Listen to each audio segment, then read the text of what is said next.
Donc on voudrait juste faire vite quelques petites remarques tous ensemble sur les 2 jours et en français peut-être faire un peu de prudence sur les thématiques qui sont sorties de ces 2 journées. Nous on a fait une petite liste, on commence avec les listes ou on lance ça peut-être. Donc on a essayé de noter, on a pris des notes, des termes et des images et des pensées, des idées principales qui semblaient pour nous émerger de ces 2 journées. Donc en fait on veut vous faire part de ces remarques et après on vous laisse réagir et après on peut vous faire la discussion pour voir qu'est-ce qu'on pourrait faire à l'avenir, comment on pourrait continuer le travail. Donc en fait ce qu'on a noté nous, c'était d'une part un désir pour la banlieue ou de la banlieue, une revendication aussi, une certaine fierté de ceux qui se positionnent comme venant de la banlieue.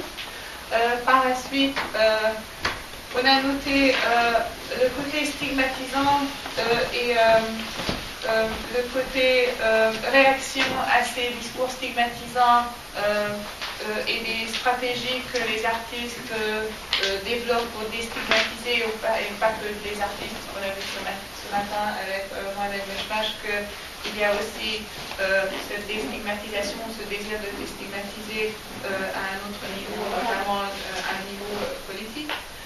On s'est aussi posé la question, surtout dans les séances sur la littérature qui semblait émerger, c'était une question de légitimité, donc quelle voix est légitime pour être reconnue comme la voix de la banlieue, quelle est l'authenticité des voix, l'authenticité des auteurs, comment on pourrait définir ce qu'on ressent comme authentique. Est-ce que l'authenticité perçue est aussi un but de l'entreprise éditoriale quand ces auteurs sont publiés? Est-ce qu'ils sont recrutés pour être authentiques? Est-ce qu'ils se mettent en valeur aussi comme la voix légitime qui est peut-être vraie pour certains, mais peut-être pas pour tous? Par la suite, on a parlé de la politisation. Donc ce matin, on a vu avec Assez le feu une tentative de repolitiser la banlieue, qui est un lieu très politique avec la gauche, mais qui par la suite a perdu ce côté, et en fait les émeutes de banlieue n'étaient peut-être pas reconnues comme des revues parce qu'il n'y avait pas des revendications politiques derrière, mais maintenant ça commence à changer. Il y avait donc ce côté politisation des voix. Par la suite, on a aussi noté le côté cosmopolite, multiculturel qu'on a vu tout à l'heure avec Anaïs, vraiment, mais aussi avec le rap, et l'islam, par exemple, Grand Corps Malade qui parle, qui utilise le terme cosmopolite. Donc la banlieue, c'est la France cosmopolite, c'est la France multiculturelle. Où en fait on pourrait dire que c'est reconnu, ou ça se reconnaît, où il y a une perspective que ça devient une sorte de laboratoire pour élaborer des identités cosmopolites, et peut-être que le mot postcolonial ne serait pas un gros mot à utiliser dans ce contexte aussi. Donc est-ce que la banlieue c'est la France postcoloniale? On a aussi vu une sorte de prolongation de la colonisation en mettant l'accent sur la dévalorisation de certaines pratiques culturelles, comme la pratique de l'oralité, qu'on peut mettre en parallèle avec la dévalorisation des cultures de l'oralité par les colonisateurs dans les pays colonisés. Donc on est arrivé à peu près jusque-là. Après, nous n'avons pas participé à toutes les séances parce qu'il y avait des séances divisées, et peut-être que notre impression ou nos impressions, ça rime un peu avec ce qu'on recherche nous. Donc en fait, on vous propose la question. Donc pour vous, qu'est-ce qui semble être, quels sont les thèmes principaux, ou quels sont les axes de réflexion au long desquels ces 2 journées ont nourri vos réflexions sur la banlieue?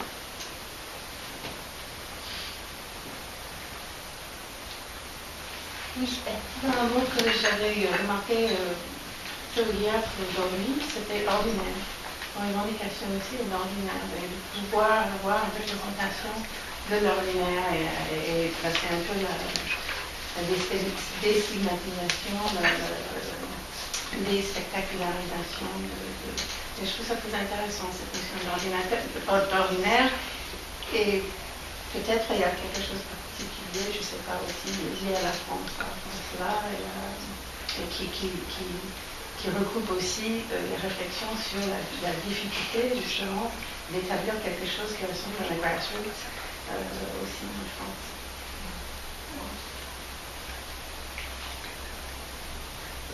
D'autres remarques parmi des choses que nous on a reçues, est-ce qu'il y a quelques On peut peut-être faire un tour de ça où chacun dit en 2-3 phrases ce que vous avez retenu, ce que vous avez envie de. Les gens sont fatigués. Voilà. Avec Isabelle hier, on a parlé de l'importance des transports et la circulation et le fait que la banlieue c'est un lieu, c'est un espace de transport, de circulation, de pratique, de mouvement. Une chose que j'ai retenu aussi, c'est le petit débat on n'a pas poursuivi, mais ça serait très intéressant de le poursuivre, c'est la question de la marche contre d'autres formes de transportation, d'autres formes de circulation. Il y a un vrai débat à avoir sur la marche en banlieue, en quelque sorte. Ouais.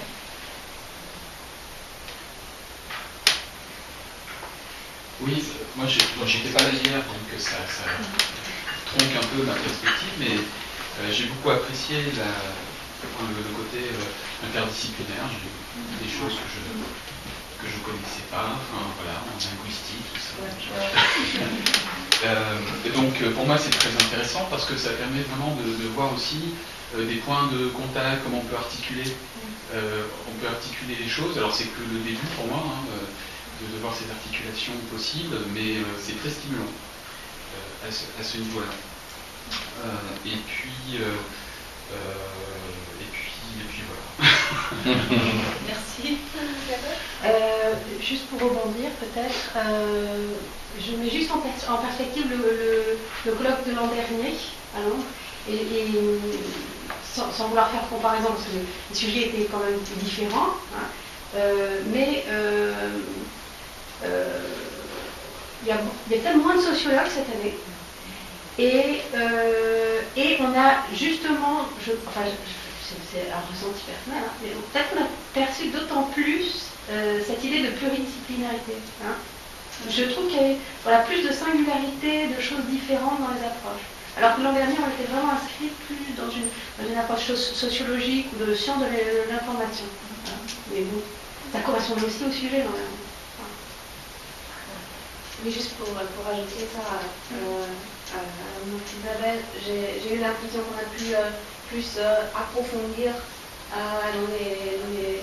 dans tout ce qui est témoignage artistique ou pas seulement témoignage mais aussi production artistique, et je suis vraiment heureuse qu'on ait eu ce temps aussi pour consacrer une séance entière au rap par exemple. Pour le cinéma, etc. Je crois que c'était vraiment bénéfique pour ma recherche de ce côté-là parce que j'ai maintenant une image assez complète de la production littéraire et un peu des témoignages aussi, mais en fait j'ai découvert des choses aussi par des choses comme des films ou des choses, des petites productions marginales qui sont pas les films qu'on voit au cinéma comme Keshish ou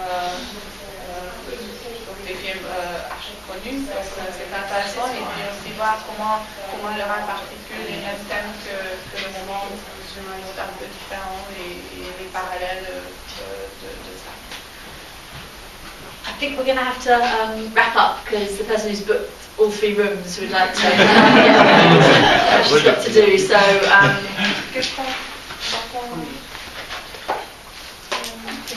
Je vous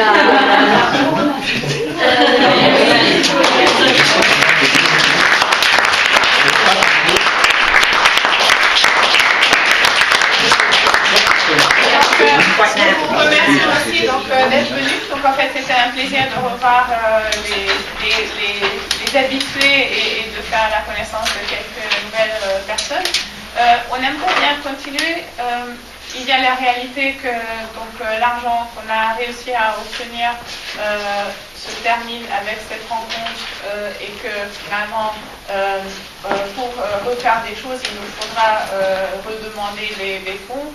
Et en fait, on est totalement ouvert et à la recherche de partenaires qui voudraient s'associer à ça, parce qu'en général, il y a une tendance à soutenir ce qui est interdisciplinaire, international, et quand il y a un lien avec différentes audiences. Donc là, on a travaillé avec des artistes, peut-être approfondir plus, sortir un peu plutôt du cadre parisien ou banlieue de Paris, et peut-être aller vers Lyon, Marseille, d'autres villes. Donc en fait, si vous avez envie aussi, on est très, en fait, on voudrait vraiment vous soutenir. Donc ceux qui sont en fait les gens en thèse, jeunes chercheurs, pensez un peu à votre avenir. Donc en fait, plus vous avez sur le CV, plus vous avez des chances d'être recruté quelque part. Donc si vous avez envie d'organiser des colloques, rien ne vous empêche, et on veut bien vous aider avec tous les contacts qu'on a maintenant. Et aussi, en fait, vous pouvez vous associer à plusieurs, organiser des choses à plusieurs, comme ça vous montrez déjà vous avez des contacts. En fait, pourquoi pas. Donc en fait, on restera en contact et en fait, on sera vraiment en faveur de refaire des choses. Donc s'il y a une intention et si vous avez des idées sur d'autres axes à explorer et des choses. Donc en fait, qui peut apporter quoi ou qui veut en fait, des initiatives. Donc n'hésitez pas à prendre des initiatives et on sera derrière vous pour nous aider. Voilà, sur ce...